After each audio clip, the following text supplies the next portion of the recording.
On this episode of 10 with Ty, Chris Gray knows a shitload about property, loves his cars and boats, doesn't mind a beer, and in no particular order. How's that sound, Chris? I reckon that's a perfect sum up. You can speak at my funeral if you want. he has a $25 million property portfolio. As you can see, I've got an amazing view behind me. So what's his secret? I think the new generation is you get rich by spending money these days. The old school of do it yourself and save the money is a false economy. It's all coming up on 10 with Ty. Hi, I'm Tyron Hyde, the CEO of Washington Brown, the property depreciation experts. Now, I'm a qualified quantity surveyor and also a best-selling author who's helped hundreds of thousands of property investors over the years pay less tax through depreciation. I'm also an avid investor, which is why I created the podcast series 10 with Ty, where I ask the smartest people I know the same 10 questions to unlock the keys to their success and hopefully leave a playbook for my family and your family too about investing. Now, this podcast is general in nature and not specific to your financial circumstances. We always recommend you sit down with an accountant or financial planner before making any investment decisions. Now, let's get on with the show.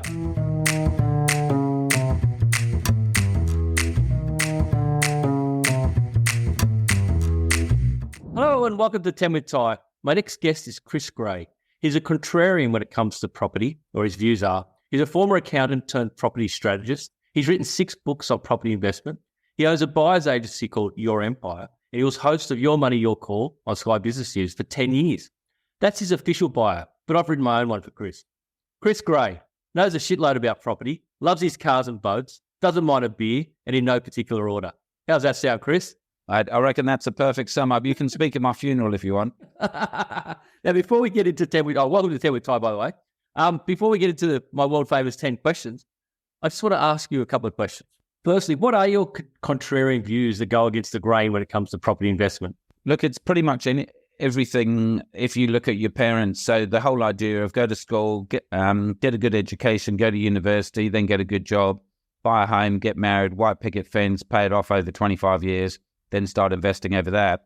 I thought rather than create this good job and then create wealth, why not start creating wealth straight away, which is when I started at 22. And I was always so busy with my social life and doing other stuff, I never had time for a full-time job. And so whilst I did work kind of hard in my 20s, it was never to build that career, because I thought the ultimate thing is you build a career to create money, to create wealth. Why not just create wealth from the start? And then you can choose what you want to do for the rest of your life. Right. And is that been your rent vesting strategy, or how have you achieved that? Oh, look, it's pretty much my my thing for living. So even in my 30s when I was at Deloitte's, I did a 40-hour job in 20 hours so I could have 20 years out, the other 20 hours for property investing or hanging out. And my big thing has always been lifestyle. So again, I'm into cars and boats and traveling and all these other things. Not necessarily 5-star. I'm just as happy with 1-star and traveling. But I always put lifestyle first. But as long as I'd invested some money to kind of look after the long term as well. And so where a lot of people concentrate on their net equity or their net wealth, I was always on how many assets you control. So rather than have $1 million paid off house, I'd rather have $10 million of property and $10 million of debt, i.e. I'm worth nothing, because 10 doubles to 20 million, whereas 1 only doubles to 2. And so I wouldn't go for the cheapest home loan. I'd go for the bank that lends me the most money, because rather than saving you a few dollars and cents, I want to make another 10 grand or 100 grand or another $1 million. What about with interest rates rising? Hasn't that stressed you out a bit? Oh, I haven't got a single hair on my head now. But in reality, how have you coped with that? It's probably harder to borrow that much, right? It's tough. So I mean, we can talk about my numbers. I mean, my debt's in the range of kind of 12 or 13 million. So you increase the interest rates by 4%, I've got to find another 500 or 600 grand a year. Now, obviously, most people don't even earn that kind of money.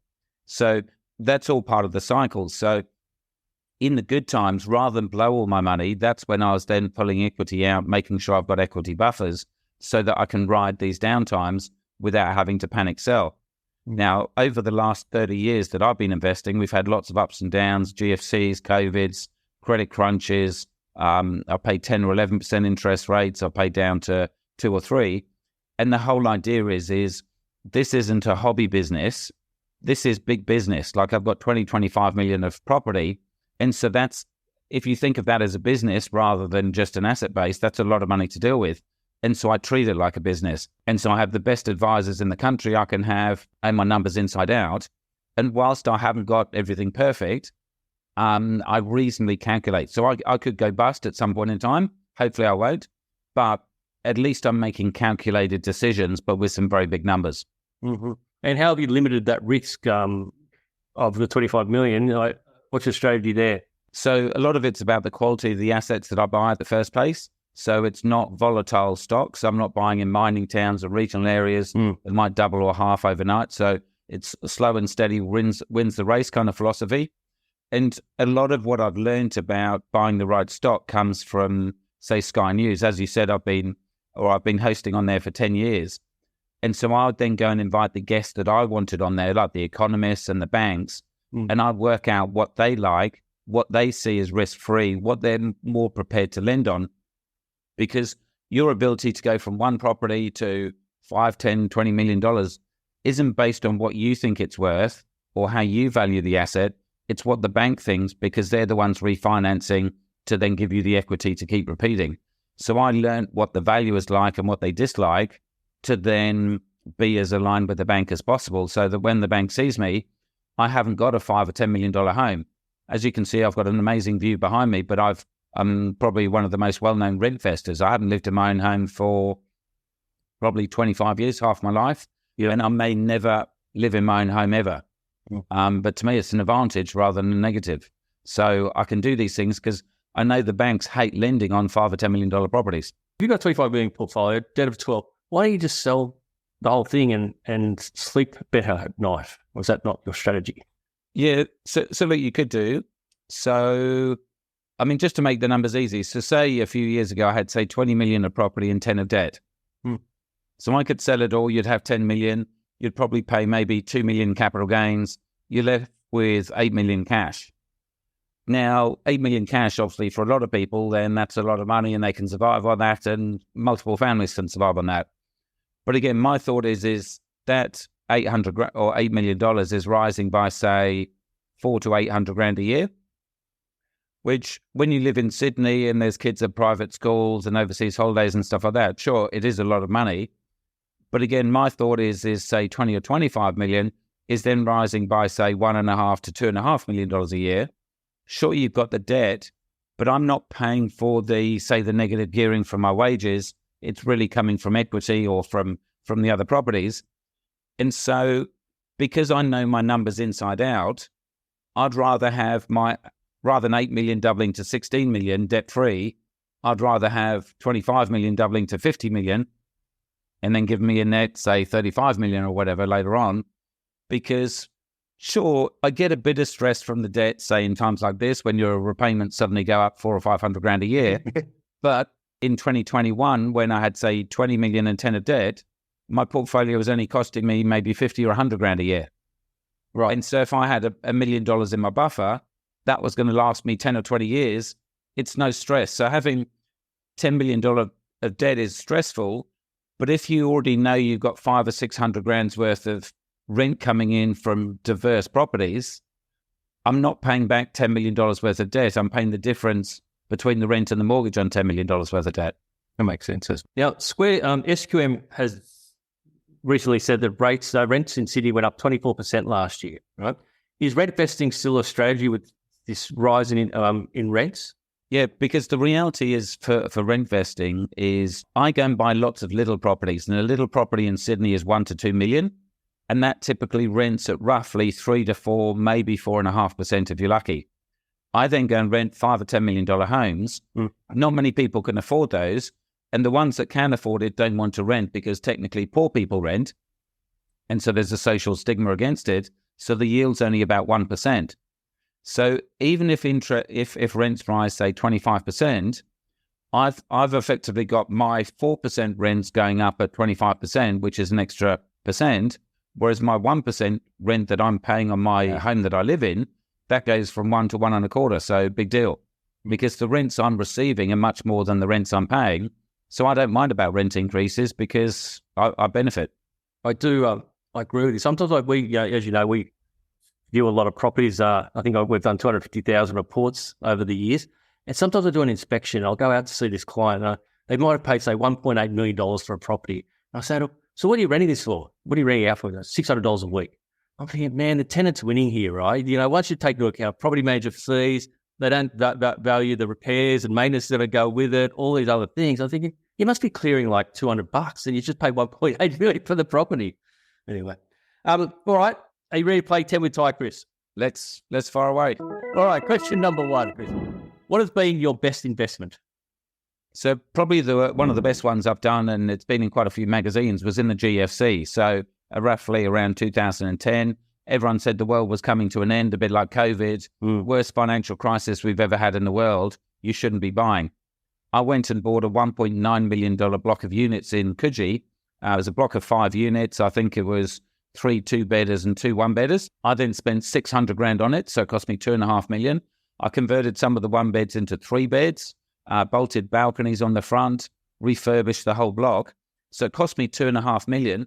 And then the bank revalued it at $3.5 million 3.5 months later. Wow. So basically increased the equity by $1 million. I then got, I think, a 70 or 80% loan on that $3.5 million, which repaid me all of the $2.5 million back. Plus it gave me a $300,000 buffer as well.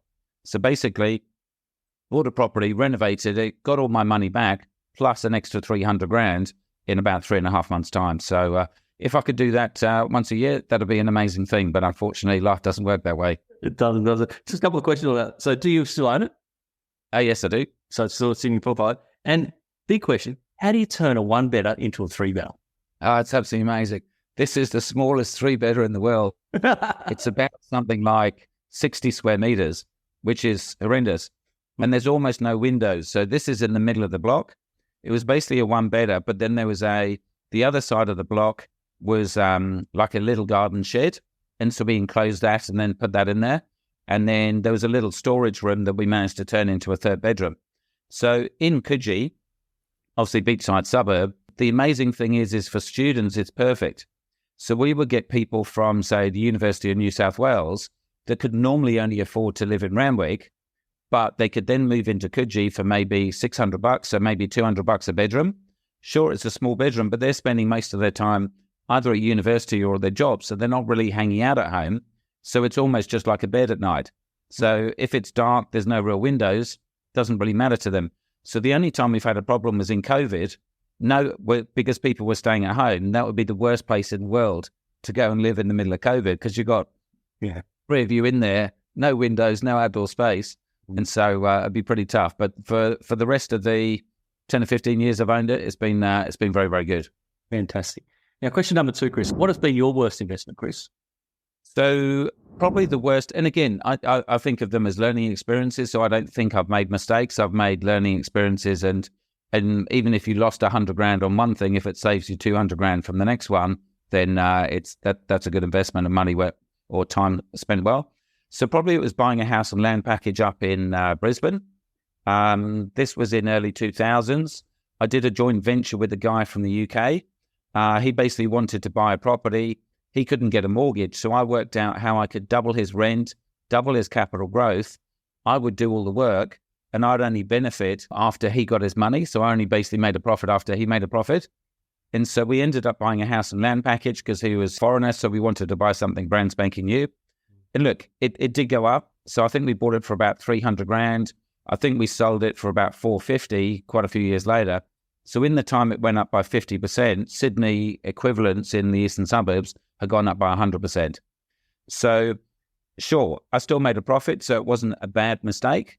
There was lost opportunity. But again, this was at the start of me building my portfolio.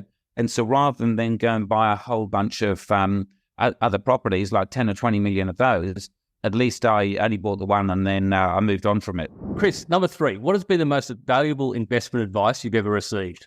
Probably the best investment advice I had was a guy called John Edwards from Residex, who you'd remember from the old days. Mm-hmm. A lot of the times people would talk about how can property prices keep increasing when wages aren't keeping up with house price inflation. And he gave the answer to say, well, in the parents' generation, they had double-digit interest rates, they had massive blocks, they had one income earner per family. These days, we've got smaller blocks, we've got double income per family, we've got interest rates in the single figures, and we've got government grants and things like that to give first home buyers a chance to get into the market and things like that. But he said the real thing that pushes property prices is when you go to the blue chip areas. So if you think of, say, in Sydney, the eastern suburbs or eastern beaches, low North Shore in the west, you avoid the CBD because there's no limit of supply and height restrictions. In those other areas, you get 3-story height limits. And so in those areas, there's no more property, so there's no supply. And there's still lots of demand from young professionals with high-paying jobs, wealthy parents that will give them deposits and stuff like that. And we're not talking about buying $50 or $100 million Point Piper. We're talking about $1 or $2 million Bondi or Manly. Yep. He said, the basic law of of supply and demand, like that you learnt at school, that's the thing that will keep pushing prices up.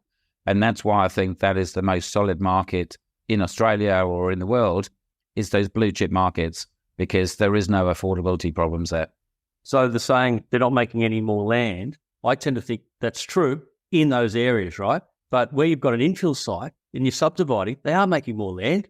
They've just created more land to sell, right? But definitely not in Bondi. And that's why it's a solid investment. Not that everyone can afford it. So when I bought that house and land package, the presenter there, who's another author as well, it was the classic line of land appreciates, buildings depreciate, which is obviously your territory. You say that like it's a bad thing, Chris? And so obviously you should buy something with the most land content that you can. But what I've since learned, it's about the quality of the land. Say for $1 million, you get a one-bedder in Bondi. In Melbourne, you get maybe a townhouse or a semi. In Queensland, you get a 4-bedroom house. And in the Northern Territory, you get 1 million acres. But in the middle of summer, are you going to get 50 or 100 people queuing up for those 1 million acres in the Northern Territory? No, because there's no demand for it. So it's all about the quality and the scarcity of the land rather than the quantity. Yep.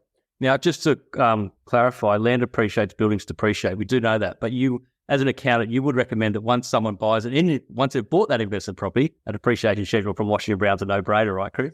Oh, 100%. Because, again, in the early days, so I didn't know about depreciation until probably 20, 25 years ago in my late 20s or 30s.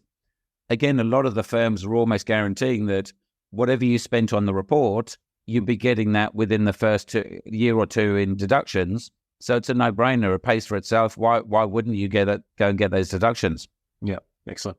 Okay, question number 4. What's your ideal portfolio? Because you've got a portfolio of 25 million. Is it all in resi or have you split it? So look, I'm not the poster child for diversification. I'm more for specialisation. So look, if you go and diversify, so if you have properties all around Australia, sure, that can be good. Ideally, you get a bit of each market as the cycle moves around.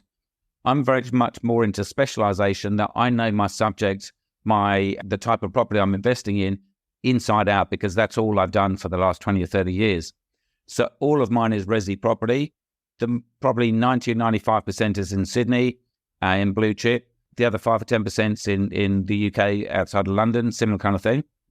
So look, it's not ideal. I've then got pure cash in terms of buffer or offset accounts or redraw accounts. But look, one day I should buy some shares, but I'll buy some shares when I'm rich enough that I can afford to lose the money.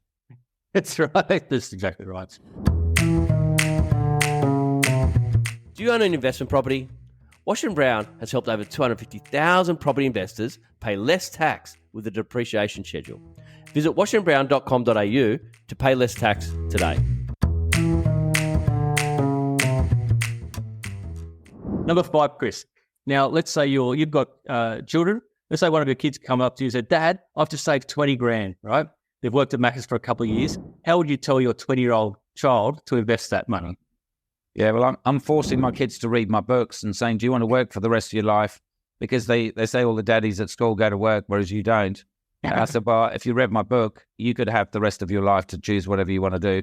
But they say, oh, that's boring, Dad. I don't want to read it. So now I've actually got to paying them $50 to read my book and to write notes in the back and then transcribe it into Word for $50. But that's still a slow process. So we've got a young guy in the office now called James, guy called James Brown. Everyone that works for me seems to be called Grey or Brown or some other kind of colour. He was a random guy that rang me off the back of Sky News saying he had actually earned $10,000. So he was at university, but had worked part-time in the pub. And he said, what should I do with the money? And I said, well, saving 10 grand is really, really good. but it's not going to get you anywhere, especially in Sydney property. And I'd just done a property options course. And I said, look, this is going to be a weird comment to say and probably against what your parents will say, but 10 grand's not going to get you anywhere, but the knowledge will. So I said, if you go and do this course for 4 or 5 grand that I've just done, I actually need someone to then kind of be my right-hand man to do the feasibility reports. The buy-in to the next stage is a whole bunch of us are putting in 250 grand to then buy property options. You haven't got that 250, whereas I have. Why don't you go and take a punt? I'll take a punt on you. He ended up working for me. He then started learning more about property. He then joined our buyer's agency, left his job at the pub and university, then started earning 50 or 100 grand. He basically did a joint venture with his cousin out of the army, and they bought a 700 grand pre-COVID in Vaucluse in Sydney for 350 each. They then used that and some of the equity to then he bought his own one-bedder in Neutral Bay, I think at the age of 23, for 800 grand afterwards. So suddenly this is a guy that turned his life around, is earning more than his other mates, has then got effectively maybe $1.5 million worth of property now, was contrarian, so the Telegraph picked it up. So if you want to pick up the stories, just Google James Brown, the Telegraph. That they got him for doing a joint venture at the age of 21. Then they got him for contrarian investing in COVID when all these rich, clever people weren't doing it. And so, yeah, he'll probably end up richer than me. But a very good story. Good story. Do you want to just explain to the audience what a property options course is? Yeah, so the options, very interesting thing, and I'd come across it a tiny bit, but not too much. So let's just say we were looking in places like Parramatta, they got, say, a block of 50 units that are worth 500 grand each. We go in there and say, right, okay, we'll pay you $1 million, but it's not guaranteed. We want an option over it. So we'll pay you, say, 4 or 5 grand option fee to have the right to buy your property for double the value of $1 million, but we need to go after council. So at the moment, your unit's only worth 500. But if we go to council and invest maybe $1 million in a DA, with the new height limits, we might be able to take it to 500 units at $1 million each. So it's a $500 million project. But it's only worth that if we spend the $1 million going to council, which you as owners aren't going to do. So the idea is we then spend maybe 250 grand on option fees to those 50 owners. We then spend $1 million and a half going to council, ideally get DA approval, then on-sell it to a developer for maybe 5 or 10 million. We've then kind of 5 times our money. The owners have then got double what their properties were worth, and the developer gets a project that they can then go off and build. Yep. So it's high risk in that if we don't get that DA through council, we've then just gone and burned $1.5 million. The owners, they're okay. They've maybe been put on hold for a year or two, but they've made, say, 5 grand for the option fee, and they've had a chance of maybe doubling their money. It's the highest risk, but it can be also the highest reward, the property options game. Yeah, so we raised a little fund from our clients, and we didn't want random people in, say that James guy giving us like a 50 grand investment. So we got 20 people putting in 50 grand, so $1 million. But we didn't want young people risking 50 grand. We wanted people that ideally were already our customers. We've maybe already made them 1 or 2 million, and this was a little 50 grand punt on the side. In the end, we ended up spending a few years doing it. We've got one investment still going, so we returned half their money back. So they put in 50, we gave them 25 back, and then we've got one other investment that will ideally pay them another 25 or 50 back after that. Fantastic. But it's a very long-term thing. It's not for first-time buyers. It's for speculators that you write off the money, and it's a bonus if you get some back. It's definitely not I think a mainstream wealth creation strategy on that kind of thing. But maybe doing an option for, say, on a house to subdivide it is maybe something more for the average investor or slightly more sophisticated one. Fantastic. All right, Chris, number 6, let's flip it. Let's say you've been struggling to get ahead, life's gone the way, and you turn 50 and suddenly your parents have passed away and left you a $500,000 inheritance. So I think that might happen a bit more because obviously baby boomers are at that age now. How would you tell yourself at 50 to invest that money? Because we obviously can't give financial advice. So in an ideal world, I try and leverage it because 500 grand cash can only double to $1 million. Whereas if you had an income and you could borrow money, ideally that 500 grand could be a deposit and costs on a $2 million property or two $1 million units. Ideally, I'd invest blue chip. So if I could afford Sydney, I'll go eastern suburbs low, North Shore in the west. If I couldn't afford Sydney, then I'll be going down to Melbourne, and then from Melbourne, probably Brisbane. So generally keeping to the main capital cities, because that's where the shortage of land is, and that's where the most income is and stuff like that. If you can leverage it, I would. So if I had $2 million to spend, I'd probably buy two $1 million units, or you could get, which is probably one bedders, or you could get a really good two bedder for say $2 million, or maybe you go say $1.5 million, buy a few shares, and maybe have a bit of money over. But a lot of people would say, well, I'm 50, I've only got maybe 10 or 20 years left, so I've only really got one or two property cycles. But I'd say that's even more reason to go blue chip, and slow and steady wins the race. Because if you go and screw up that 500 grand and do a property auction, or you go and buy regional, or you go and buy off the plan and it doesn't work out, you've got no other chances left. Mm. When I used to run education, I had a guy at 65 come and do my course. And he said, Chris, have I left it too late? And I said, well, look, it depends how long you want to live. Because if a property cycle is 7, 10 or 12 years, and that case was he did have 500 grand, and this was 20 years ago. And I said, well, at least if you invested 500 grand doubling to $1 million, that's your ideal kind of return that you want. Will an extra 500 grand help you when you're in your kind of 70s? Yep. It just, so is that what happens do you get a lot of clients come and say, hey, I've got this money? Is that how it works in your industry? And people just are looking for your, I guess, hand-holding of strategy? Yeah, it's so classically with a buyer's agent, normally you go to a buyer's agent and you say, this is what I want, can you go and do it? And they say, yes, sir, and they go and deliver it for you. We kind of say that, but I'd say, why don't you have a read of my book? Do you want me to suggest what I would do with your money? And quite often I'll be doing the exact opposite to what they would do. Right. Because they've learned from their parents, their grandparents, society, the media, stuff like that, that buy something nice, bright and shiny in a new suburb. They'd hear from a mate, oh, this suburb's about to go off. Let me go off and buy that. It's in COVID. Oh, let's go and buy Noosa or Byron or something like that. Whereas, excuse me, and I'm losing my voice a bit, I'm the boring strategy. So that's why on Sky I didn't have the best TV show in the world, because I wasn't selling hype and excitement and the rest of it. This is slow and steady wins the race over 10, 20 or 30 years. It doesn't sell millions and millions of books or anything, but the difference is it works. And that's the thing. Okay. So we've got clients, the most of clients spends probably 80 million with us. The cheapest is these days maybe 500 grand. And we've got everyone in between. And are you just Sydney, or are you branched out to Brisbane and Melbourne now? So with Sydney that I run, we've then got affiliate offices in Melbourne and Brisbane, which are run by owners that have lived there all their life, that they know it inside out. Because when I was speaking on stage at, say, the home buyer shows in Melbourne or Brisbane, they'd say, I can't afford Sydney, I want to buy locally. And I said, that's fine. I can give you all the information. And even if I moved up to Brisbane, sure, I might have more knowledge than most other buyers' agents. But unless I've known the agents and dealt with them for 10 or 20 years, I haven't got the relationship to get me off-market deals and to get the best deals.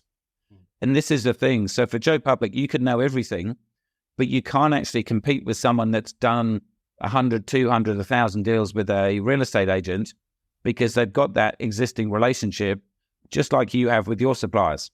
Yep. And so that's the thing. So that's why I ran an affiliate office, that they get all my knowledge, but they get a local buying the property at the same time. Right. All right, question number 7, Chris. If you could go back in time and find yourself at 20 years old, what would you tell your 20-year-old self, Chris, about investing? When I was 20, that was a whole different lifetime. That was like the dark ages and stuff like that. Okay, so look, the keys I've learned, so I started investing at 22. I'm now 52, so been doing it for 30 years. The biggest things I've learned is leverage. Yep. And so it's using that 500 to buy that $2 million property. It's compounding, which is being in the market for 30, 40, 50 years if you can, because even if you get 1 or 2% growth, compounded over a long time is a lot of money. It's all about the asset value, not the net equity. So like I said, having, say, 5 or 10 million of property and 5 or 10 million of debt is better than $1 million that's been paid off. Having high amounts of debt, sure, it's risky, but it's the forced savings. You're forced to then go and do whatever it takes to pay those pay the interest on those loans. So it's a great forced savings kind of thing. Then you've got to do whatever it takes to hang on. And then the final thing is, don't listen to friends, family, and media, because most of the time they're trying to sell you shit. That's like when you choose your accountant, one of the first questions you would ask your accountant if you're in the property industry or you are by properties, how many properties do you actually own? You know, they say, no, I'd probably run for that accountant. And compounding interest, I said this the other day, with Dale Beaumont, and I said, I was watching Warren Buffett the other day, and he was interviewed, and he said, let me tell you something fascinating. He said he bought his first parcel of shares that cost like $150. He said, if I kept those shares and just reinvested the dividends, today I'd be worth $450,000. Yeah. So compounding interest is the key. Ken with Ty is brought to you by Washington Brown, the property depreciation expert. Question number 8. What legacy do you want to leave your family or your community, Chris? So look, I think the biggest thing I want to do is to show everyone that anything's possible, and doing something completely the opposite to everyone else isn't necessarily a bad thing. I guess the other things is also about kind of being honest and ethical. You don't have to rip people off, whether it's clients or other property buyers or homeowners, whatever, to get ahead. There's plenty of money to be made just being honest and straightforward. And probably the biggest things that I get, I guess at the moment from people is people say, like, you've really changed my life. And other things are, I wish I could have your life with all the lifestyle things that I do. So I know I inspire quite a few people. I know people have left me notes or emails or texts saying, look, I've now bought 4 or 5 properties. I haven't used you. I've done my own thing, which is fine. But they've actually changed their financial future, and they've had a different life because of that. Didn't someone, I think I saw on LinkedIn or Facebook, someone left something under your car, under your the windscreen wiper on your car, and you didn't know them, and you changed their life. Yeah, well, one guy had one probably about 3 or 4 months ago. He actually came up to me. So I think I was up in Chatswood or something, and just in the car park, and I was just getting in my car about to start, and some guy came up and said, you've really changed my life. I've got a note here that I wrote for you.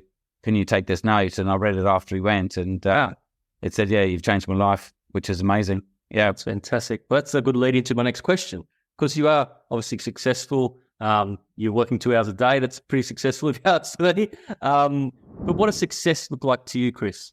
In the last 30 years, I've spoken to a lot of people that are wealthy, that are high-income earners, that have achieved a lot of things. I'm in various entrepreneurs groups at the moment. I think the biggest wealth is basically freedom and time. And people like Warren Buffett, there's a million people with the quotes about you can't buy time. A rich man and a poor man, they've got the same amount of time.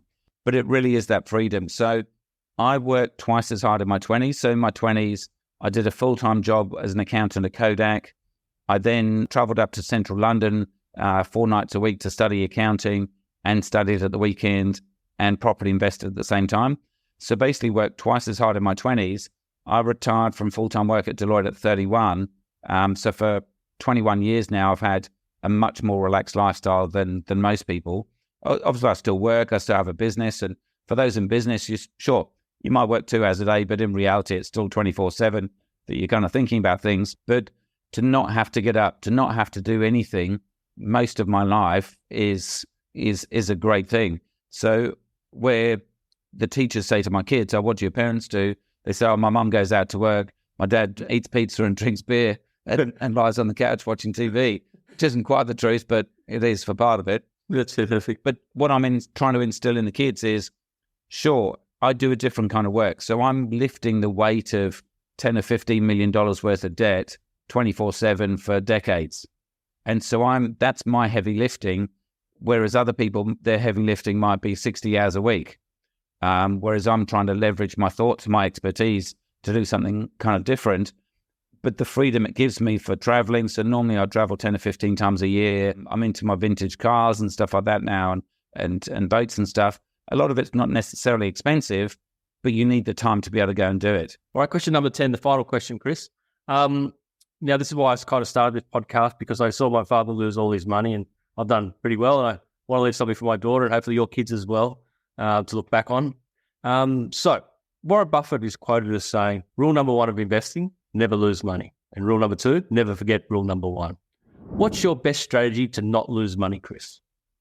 Okay, so 4 thoughts here is buy blue chip.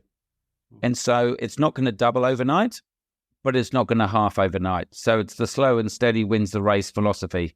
It's like buying your clothes from Myers or DJ's. Yep. You buy a pair of jeans, you know it's going to last. Whereas if you go to the $2 shop or the markets, it might last 5 minutes and might last a year. I'd rather pay good money for good quality and it lasts. The next thing is to have a 10 to 40 year time frame. So don't go in there thinking I've got to make money in the next few years. The more greed you have, the more you're going to buy off the plan or a regional area or the latest hotspot or the latest government grant. And generally those things, they're incentivizing you to go there because they can't sell it or rent it to normal people. So normally there's a big negative with that. Third thing is have the cash buffer, which we were just talking about. And then the biggest tip I've ever had, and this is from one of the biggest spruikers in Australia that the ACCC caught and fought for ages, but I still got my best tip from him. Always get independent valuation. Okay. Because sure, when you go and buy a property, the bank will do a valuation, but it will be a 2-page one with maybe 3 comparables and it's maybe cost them $200. So even though we keep buying the same things all the time, $1 to $2 million investments, every single time we've bought for the last 20 years, we've paid, it used to be $440, I think now it's $660 for a valuation, an independent third party that proves what it's worth on a 30-page report with 6 to 12 comparables. Because I remember when I did this course 20 years ago, and they were trying to sell commercial strata units down in Melbourne for cash flow. Like commercial property, it's only a couple of $100,000. It's a couple of $100,000, why worry? And this guy, he wouldn't go too far wrong. Again, I paid I think $550 for a valuation, and they said that all that due diligence you've been given, it's all a whole bunch of rubbish. It looks impressive, but it's all out of date. It's a whole bunch of rubbish. There's so much of an oversupply. It's overpriced. Walk away. And so I walked away, and I've saved a fortune from doing those kind of things. So whether you're investing for $50,000, 500, a million, 10 million, 100 million, get an independent valuation. It's a no-brainer. It's a tiny little cost to double check you're doing the right thing. I think that's probably the best answer I've had for that one, for number 10. Thank you. That's why Chris Gray's on the program. I agree with you. Independent valuation. People spend, $2 million on a property, but not spend $600 before you buy it, before it get an independent val. Must be hard though now. What about when property prices are like, you've quoted $2 million and it ends up going 20% extra at an auction or private sale. How does that work in terms of getting an independent val? So even if you go and buy 5 of them, say we go and get a valuation. So we'll get a valuation on a property and it's say $950 to $1 million. We know we're happy paying at the upper end of the valuation, i.e. $1 million, because we know in the cases over the last 20 years where we haven't bought it and it's carried on till auction, it's sold for $1.05 million or 1.1 or even 1.2 in the really extreme cases. Just because you're paying $1 more than someone else at auction doesn't mean that's market price. Because we've been seeing properties that we've been offered for $1 million that we've said, no, we don't like it, it's no parking, development site next door. We've then had clients that didn't use us that then we found out they paid 1.2 for it. Yeah. And they say, I only paid another $1,000 more than the other person. Is just because you've got 2 stupid people at auction that don't know the value of the property, that have both bid an extra $200,000, doesn't make that property worth $200,000 more, that we wouldn't even pay $1 million on it. Now, let's just say you had to buy 10 valuations to get there. It's cost you $6,000. Would you rather overpay $200,000 or pay $6,000 for valuations, 9 of which you didn't make the most of? Mm-hmm. So again, I think that the new generation is you get rich by spending money these days. Spending money on valuations or on buyer's agents or on depreciation reports or whatever it is. Whereas the old school of do it yourself and save the money is a false economy. I'm surprised actually a lot of people don't, especially with larger stock that we deal with in depreciation. People don't get two reports or 3 reports. There's nothing stopping someone getting 3 depreciation, because depreciation is actually the only subjective claim that you can have as a property investor. Everything else, your property management fees, your stratas, is basically what you get as an invoice. Whereas I might value the construction cost as X, and someone might value X times 1.1. So it does surprise me that people don't do that sometimes. Yeah, so maybe you need a little, like all the petrol companies, you all can't get together. We'll offer a 3-for-1 package. Buy a report from all three of us. I think there might be laws around that, Chris.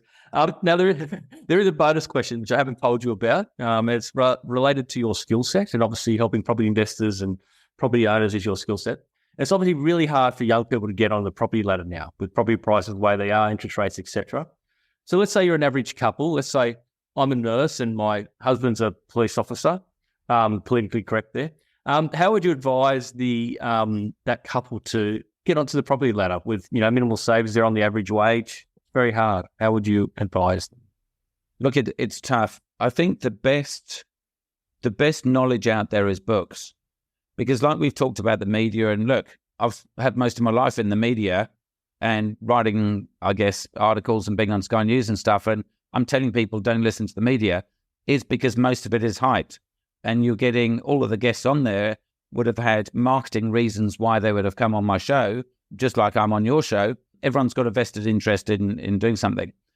Generally with books, for $30 or something, the amount of information you get from a $30 book can almost be comparable to what you might get in a $4 or $5 grand course. And look, maybe you get 70 or 80% of it. And so when I went to do the renovators on Channel 10 about 10 years ago, I'd done some renovations, but I went to New Zealand for the weekend. I went to Dimmock's and I bought 15 renovation books. I read them on the plane, and while I was over there, every time I learned something new, I wrote it in the back of the book. By the time I got to the 10th or the 15th book, I was hardly writing anything down because most of the knowledge I'd already gained from the other books. Yeah. And that's an education for a few $100s and say 100 hours of your time or something like that. I think that's one of the best ways to get a general understanding, because you're never going to know everything about property. You're still learning, I'm still learning, but it's all about getting 80% so you can learn the tips like the valuation to stop getting you into too much trouble. So I think that's part of it, is build some knowledge, but without trying to get 100%. It's then using people like mortgage brokers. Mortgage brokers are the essence of property investing now. So in the old days, then 95% about property investing was finding the right property, doing the deal, property management. Now 95% of the deal is getting a mortgage from the bank. And that's where mortgage brokers versus going direct, they've got the knowledge, they're investors themselves, they work with a lot of other investors. They're going to have the knowledge to hold your hand through the whole process in a way. Most first-time buyers can't afford buyer's agents. So I'd say you're better off probably doing your first one by yourself, because if you've only got 50 grand deposit and you pay 10 or 20 to a buyer's agent, you're going to lose most of your deposit and you can't afford to buy a reasonable kind of property. And then obviously the podcasts and stuff like that, stuff like this. There's so many podcasts around. There's a lot of knowledge, but still take everything with a pinch of salt at the same time. Yep. Well, that's fantastic advice. Now, speaking of books, we're coming to the end of the show, Chris. Thank you so much. Well, speaking of books, where can people get your book? Yeah, so probably the best one I've written is called The Effortless Empire. I wrote it back in 2008. It's still exactly the same. We haven't changed a word. The only thing we've changed is the examples used to be $500,000. Now we then changed them about 8 years later to $1 million. Now we probably need to move the examples to $2 million. But if they go to chrisgray.com.au or yourempire.com.au, you can download that one in a PDF or an audio or a hard copy. And there's also another one called How to Live the Life of a Multimillionaire Without Being One, which is all about how to get the $5 or $10 million homes, the super yachts, the supercars, flying first class or business for the price of economy. That's a really fun thing. And that's really a book of how to spend the money to get more from your money rather than, buying the home and paying it off type thing. Fantastic. Well, thanks again for being on 10 with Ty. I've really enjoyed it, really learned a lot. Thanks a lot. And sorry, I've lost my voice. I do sound reasonably normal normally. Excellent. Thank you, Chris. If you own an investment property, then Washington Brown can help you pay less tax with an ATO-compliant depreciation schedule. Visit washingtonbrown.com.au to pay less tax today.